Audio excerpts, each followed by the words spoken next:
child's confidence. So I'll give you just a couple of nuggets before I check out. So sometimes as parents, you might be sitting with your friends and you've got the little ones with you, and you casually just mention some of the hardships, such as mentioning how picky your child is in terms of their eating, or just dreading the holidays, especially summer or the half-term breaks, because you're feeling exhausted.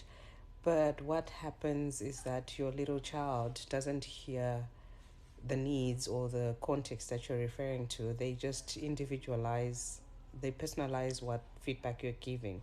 And they think that I'm a terrible child because I don't have a range of food to eat.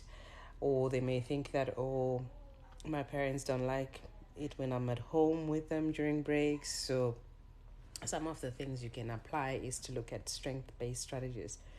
For example, if you were trying to refer to your child's pickiness, you might just indicate how they really are familiar and they know exactly what they want to eat. So you could just say, Mary knows exactly what she likes to eat, and we gotta just have some of the stock ready for the things that she likes, as opposed to just referring to the picky eating and then leaving it at that, because they may take that and internalize the criticism. And when it comes to the breaks, you may also just indicate from strength's perspective as well. I know that this is very hard because it's almost like going against everything that you know, right? And rechanging your wiring to ensuring that you are coming from that strength's perspective and empowering rather than damaging their confidence. And the second one I wanted to give you today is, sometimes as parents, we see kids trying out something and you may want to jump in and help them out straight away. Just try to refrain from doing that, as this can damage their confidence, because they may start believing that they're unable to do anything without your help. So allow them to try and say, give it a try. Let's see, give it a try. I believe you can do it. Let's try. And if it's challenging, then let them know, okay, I get that. It can be challenging in the beginning, but let me show you. And maybe you can model the behavior as opposed to doing it for them.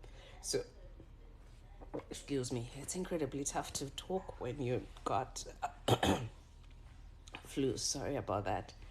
But give them a chance to try and encourage them with your words, but allow them to give it their best shot, so that when they are able to actually get it right, this enhances their confidence. They believe in themselves and they believe that they can do more, as opposed to just believing that mommy or the caregiver will have to do it for me so that everything can work out well. So think about some of these nuggets and really consider doing them and being mindful so that you don't break your child's confidence. Okay. And these things we do very casually. We don't even recognize we're doing that. So yeah, just be mindful parenting. That's what we're on about. It's incredibly tough, but we share the nuggets like the global tribe we are. We share the nuggets and we grow together. All right, that's all we got for today. Cheers.